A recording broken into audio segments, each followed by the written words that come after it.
ایک بلبل ہے کہ ہے محو ترنم اب تک، اس کے سینے میں ہے نغموں کا تلاطم اب تک، قید موسم سے طبیعت رہی آزاد اس کی، کاش گلشن میں کوئی سمجھے فریاد اس کی۔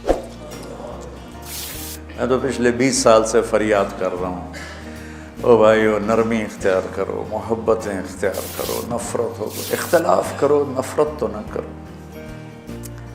بیوی سے اختلاف ہو گیا ہے تو نفرت تو نہ کرو، بیوی کو خامن سے ہو گیا ہے نفرت تو نہ کرو، بہن بھائیوں میں ہو جاتی اونچ نہیں، نفرت ہے تو نہ کرو، سلام دعا ختم۔ تو آپ فارغ ہونے والے ہو، یہ اسباق یاد رکھو گے تو آپ ہی کو فائدہ ہوگا انشاءاللہ۔ پھر جہاں جاؤ گے گلاب کے پھول کی طرح مہکو گے۔ چمن میں بہت سے پھول ہوتے ہیں لیکن جہاں گلاب کھلا ہوتا ہے سب کی نظر وہیں جا کر ٹکتی۔ تو اگر آپ نے میں نے یہ اخلاق بنا لی، یہ نرمی اپنے اندر پیدا کر لی، تو اللہ کی قسم گلاب کے پھول کی طرح مہکو گے بھی سے، اور پرکشش بھی ہوگی، جاذبیت بھی ہوگی۔ شکلوں کی کشش چند دنوں کے بعد ختم ہو جاتی، اخلاق کی کشش موت تک باقی رہتی۔ جیسے روٹی کی طلب موت تک ختم نہیں ہوتی، باقی چیزیں آدمی کہتا ہے یار گوشت بڑا کھا لیا، دال بناؤ،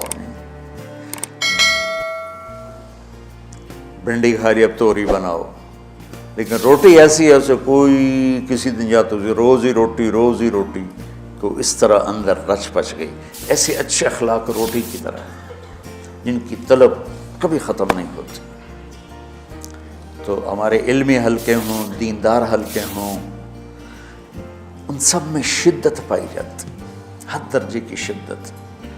تم بیچ میں ایک موم بن کے جاؤ، لوہا بن کے نہ جاؤ، موم بن کے جاؤ، اور سارے رشتوں کی تلخیوں کو اپنے پی جا، ایام کی تلخی کو بھی ہنس کے ناصر، غم کے سہنے میں بھی قدرت نے مزہ رکھا ہے۔